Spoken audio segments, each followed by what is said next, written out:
এই ওঠ, কিরে আজ না তোর বিয়ে? আরে এই দীক্ষা, কি? হ্যাঁ, ওহ। রীতিমতন হুড়মুড়িয়ে উঠে পড়ল দীক্ষা। ওর আজ বিয়ে আর ও ঘুমাচ্ছে এখনো।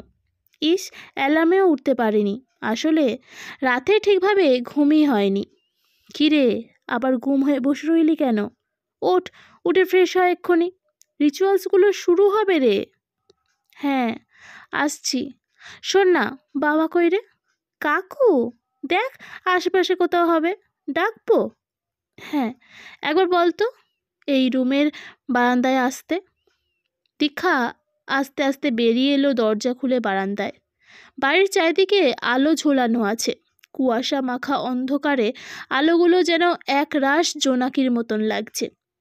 আকাশ বাতাসে বিয়ে বিয়ে গন্ধ, সানাইয়ের আওয়াজ, খুশির আমেজ, কিন্তু সবের মধ্যে ওর কেমন যেন অস্বস্তি করছে।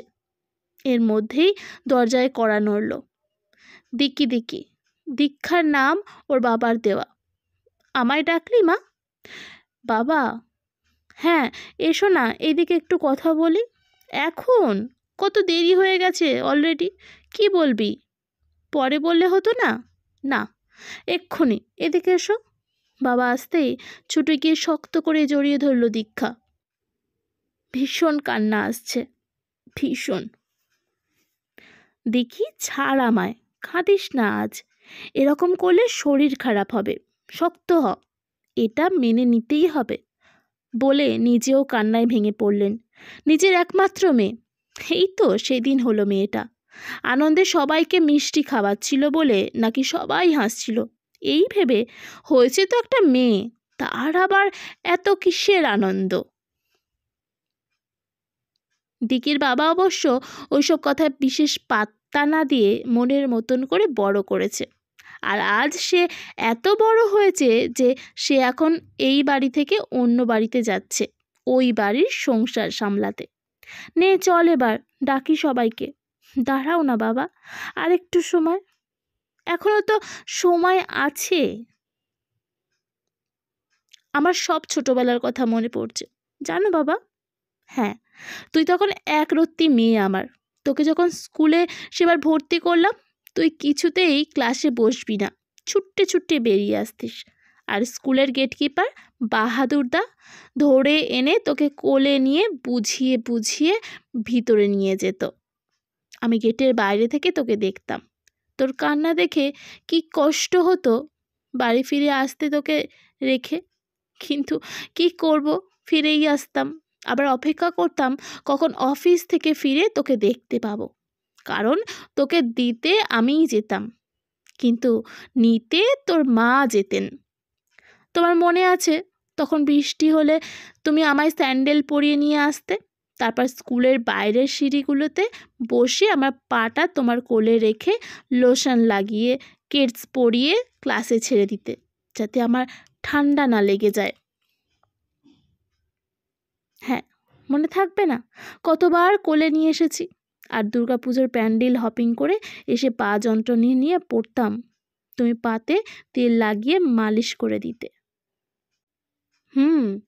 কিন্তু শুধু দুর্গাপুজোয় না, তোর এরকম পায়ে ব্যথা খুব হতো ছোটবেলায়। এই তো সেদিনই না হলো। তো সবাই বড়রা বকতো তোমার কোলে পা দিতাম বলে, আর তুমি কিছু না শুনে পা টিপে দিতে ব্যথা না কমা অবধি। উফ, কি কষ্ট হতো গরমকালে কারেন্ট চলে গেলে। তুমি কিন্তু কারেন্ট গেলেও হাত পাখার হাওয়া করতে রাতে, কারণ আমার গরমে ঘুম হতো না, উসখুস করতাম। সারাদিন অফিস করে এসে ক্লান্তিতেও তুমি হাত পাখা দিয়ে হাওয়া করতে, আমি না ঘুমানো অবধি। তখন সোলার ব্যাটারি, ব্যাকআপ ফ্যান কিচ্ছুই ছিল না। বাবা, ও বাবা, আমার যে সব মনে পড়ে যাচ্ছে একে একে সব কথা। দীক্ষার বাবা কুয়াশা মাখা রাস্তার দিকে তাকিয়ে স্মৃতির সমুদ্রে ডুব দিয়ে আরও বলতে থাকলো। হ্যাঁ রে, মনে আছে ঠিক এরকমই শীতকালে স্কুলে যাওয়াগুলো তোর কেমন ছিল? এত ঘুমের ঘোর কিছুতেই তুই উঠবি না। শীতের সকালে বলতিস আজ যাব না বাবা, অনেক ঠান্ডা পড়েছে। তুই আবার ঠান্ডা ইউনিফর্ম পরতিস না, জানিস, বলতিস জামাগুলো ভীষণ ঠান্ডা হয়ে আছে। এমা তাই? তারপর? হ্যাঁ রে তাই।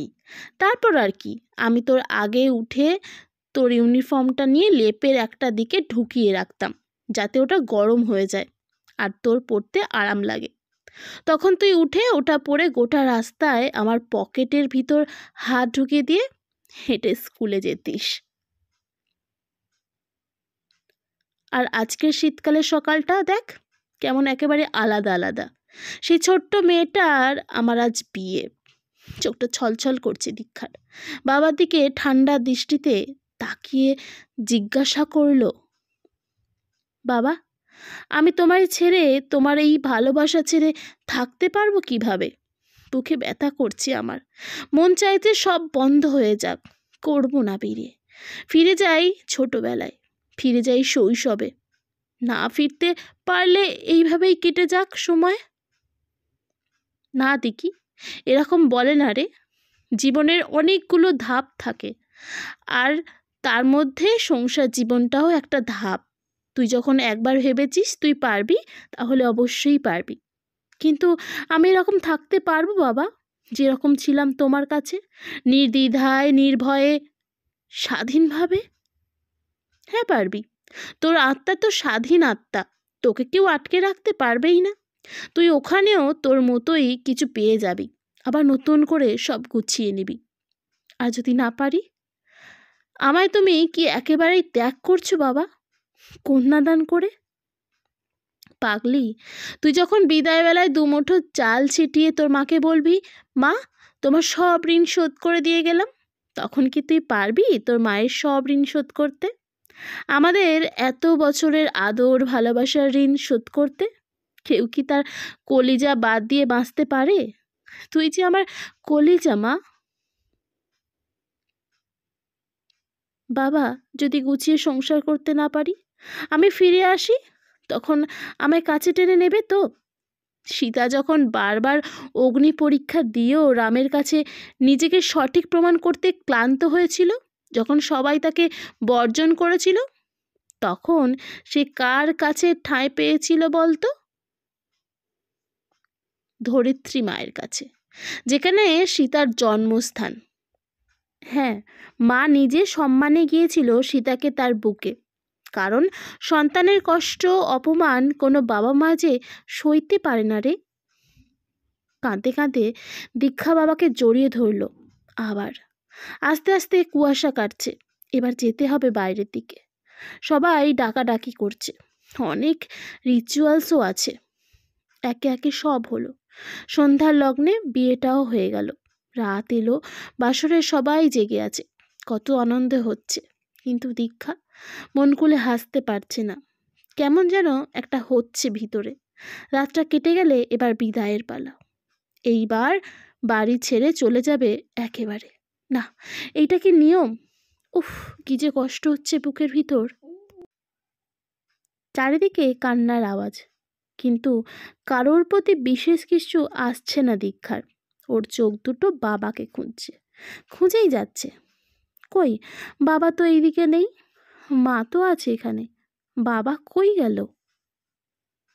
গাড়িতে ওঠার আগে আবার খুঁজছে বাবাকে, কিন্তু দেখতে পাচ্ছে না। কাউকে যে বলবে বাবাকে ডেকে দিতে, সেই সুযোগটাও নেই। আর এত ভিড়, চিৎকার, একবার বাবার মুখটা দেখলেই তো শান্তি আসতো হয়তো। অজানা আতঙ্কে কেমন একটা হচ্ছে ওর। চারিদিকের চেনা পরিবেশটা কেমন ঝাপসা লাগছে। না, গাড়িতে উঠতে হবে এবার। গাড়ির মধ্যে একটা পা দিতে যেতেই পেছন থেকে কাঁধের ওপর একটা হাত এলো। বাবা! পেছন ফিরে বাবাকে পেয়ে জড়িয়ে ধরে শেষ বিদায়ের কান্নায় দুজনে ভেঙে পড়ল।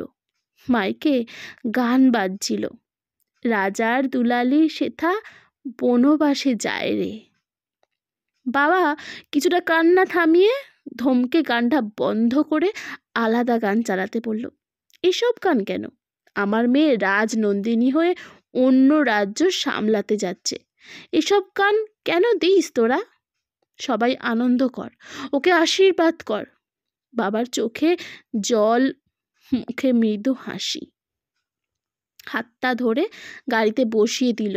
কানের কাছে মুখটা এনে ফিসফিসিয়ে আবারও মা সীতার শেষাংশের চূড়ান্ত আশ্রয়ের কথাটা মনে করিয়ে দিয়ে আশ্বাস দিল। মনটা হালকা লাগছে এবার। বুকের ভেতর থেকে একটা বড় পাথর যেন সরে গেল। প্রিয়জন পাশে বসে আর এক হাত ধরে নিল। বাবা তখনও হাতটা ছাড়েনি। মনটা শান্ত হয়ে গেল। এই তো সব একই আছে। না, সে কিচ্ছু হারিয়ে যাচ্ছে না। সে নতুন একটা বাড়িতে যাচ্ছে, নতুন জীবন শুরু করার। বাবা মা এরা তারাই ছিল, তারাই থাকবে। বাবা মা তো সারা জীবনের সম্পদ, তারা কখনো হারিয়ে যায় না। আস্তে আস্তে গাড়ি ছাড়লো নতুন গন্তব্যের উদ্দেশ্যে। পেছন থেকে মাইকের গানটা কানে ভেসে আসছে। কিছুই যখন ভালো লাগবে না তোর, পিয়ানোর বসে তুই বাজাবি রে, আয় খুকু আয়। মনে পড়ে গেল গানটা বাবা চেঞ্জ করিয়েছে। চোখটা আবার ভিজে এলেও বুকের সেই পাথরটা সরেই গেছে।